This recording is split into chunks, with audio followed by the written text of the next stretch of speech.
Jagatsinghpur जिलार तीर्तोर block तुलंग ग्राम अवस्थित Vishwal एकाटेक farm रे 4 दिनर प्रशिक्षण शिविर अनुष्ठित हो जाइछि।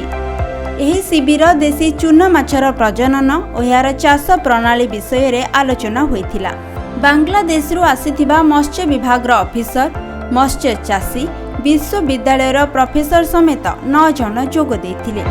सेमानंकु एही चूना माछर प्रजनन पद्धति विषय रे ज्ञान प्रदान करा जायथिला। एशिया, आफ्रिका और प्रशांत महासागरीय अंचल रे क्षुधा और अपपुष्टि दूरीकरण पई उन्नततर गवेषणा माध्यम रे काम करुथिबा वर्ल्ड फिश संगठन एही प्रशिक्षण को त्वरान्वित करिथिला। एही प्रशिक्षण शिविर रे देशी चूना माछ को किपरि सहज उपाय रे कृत्रिम प्रजनन करा जाय परिबो सेही विषय रे पुंखानुपुंख भावे वर्णना करा जिबा सह यही देशी चूना माछरे बहुत परिमाण प्रोटीन, जिंक, लोहसार, विटामिन ए, विटामिन B12 मिलता बोली सूचना दी जाइथिला। चूना माछ खाइबा द्वारा गर्भस्थ शिशुर मस्तिष्क और शारीरिक उन्नत हेबा सह 1 ରୁ 5 वर्षर शिशु यहाकू खाइबा द्वारा तांको देहरे अपपुष्टि रोग देखा दे न थाए। चूना माछ खाइबार गुरुत्व विषय रे बांग्लादेश रु आसीथिबा सरकारी मत्स्य विभाग अधिकारी वर्णना करा जाइथिला। सेमाने किपरि एही ज्ञान कौशल को व्यवहार करी तांको देश रे एही चूना माछ को प्रजनन कराइबारे सक्षम हेबे से विषय रे प्रशिक्षण मध्य दिया जाइथिला।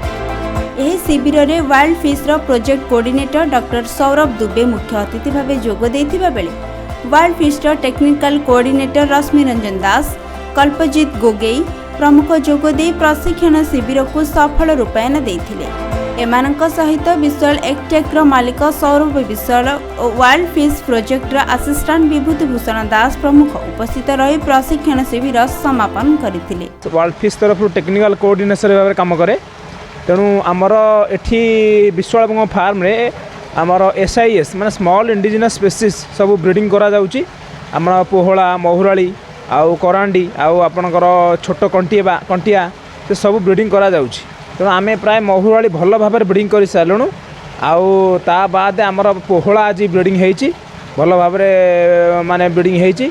आउ आमर आसी ट्रेनिंग बांग्लादेश आमर 9 जन ट्रेनिंग आसी गवर्नमेंट ऑफिशियल्स एंड एंटरप्रेन्योर एवं फिश फार्मर सब आसी से 4 दिन है आम ट्रेनिंग दे चलीचु। एवं से माने आमर एठी ज्ञान कौशल जहाँ आविष्कार करा जाइछि सब ज्ञान कौशल विषय आम अज्ञ कलु बा तालीम देलु। तेणु बर्तमान आहरी आउ गोटे दिन लास्ट दिन अच्छी। तेणु आम सबू यही ज्ञान कौशल विषय रे एवं यही प्रोजेक्टर इम्पोर्टाट विषय रे आम सब बुझेलु। बांग्लादेश आज्ञा बांग्लादेश आमर वर्ल्ड फिश आमर 27 कंट्री रे काम करे। तेणु बांग्लादेश वर्ल्ड फिश काम करुच्ची। तेणु सेठू आमर गवर्नमेंट ऑफिशियल्स जो माने गवर्नमेंट थ्रू रे आमर काम करा होउची गवर्नमेंट कोलाबोरेशन। तेणु गवर्नमेंट आमर ऑफिसर माने सेठू आसीचंती सेमानू ट्रेनिंग दिया जाउची एवं ता सहित वर्ल्ड फिश स्टाफ सहित आसुँच। आम एठी जो ज्ञान कौशल एठू माने आविष्कार करूँ बा उद्भावन करूँ से ज्ञान कौशलटा आम ट्रांसफर करा जाउची। एक्चुअली आम चूना माछ पूर्वर धरा जाउथला ये वुड फिश हिसाब से धरा जाउथला। किंतु पछरे वैज्ञानिक माने देखिले जे ता देहरे बहुत प्रकार माने भल भल स्वास्थ्य उपकारी पदार्थ अच्छी माने माइक्रो न्यूट्रिएंट जो आम कहूचे विटामिन ए आउ आयरन आहार कंटेंट बहुत अधिक। महुराली माछरे आपण माने देखि परिबे विटामिन ए कंटेंट बहुत 60 to 70% हाई फ्रॉम दी आमर जोटाक बड़ माछ ठूँ। तेणु सेमानकर इम्पोर्टान्स आम पई आम देह पई अच्छी ना नहीं। तेणु आम छोट पिला आउ गर्भवती स्त्री लोक एटा खाइबा द्वारा तांको स्वास्थ्य उन्नति होता है।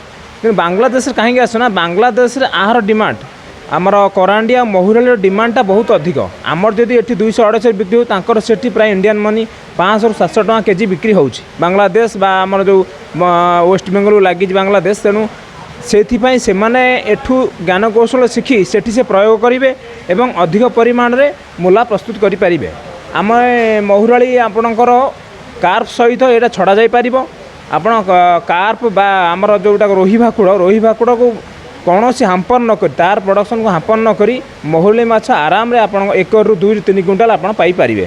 तेणु से ये टेक्नोलोजी दिगला with breeding and culture technology से सेठी जाई प्रयोग करी से लाभवान हेबे। जगतसिंहपुर उमाकांत पात्रଙ୍କ रिपोर्ट खबर ओडिशा।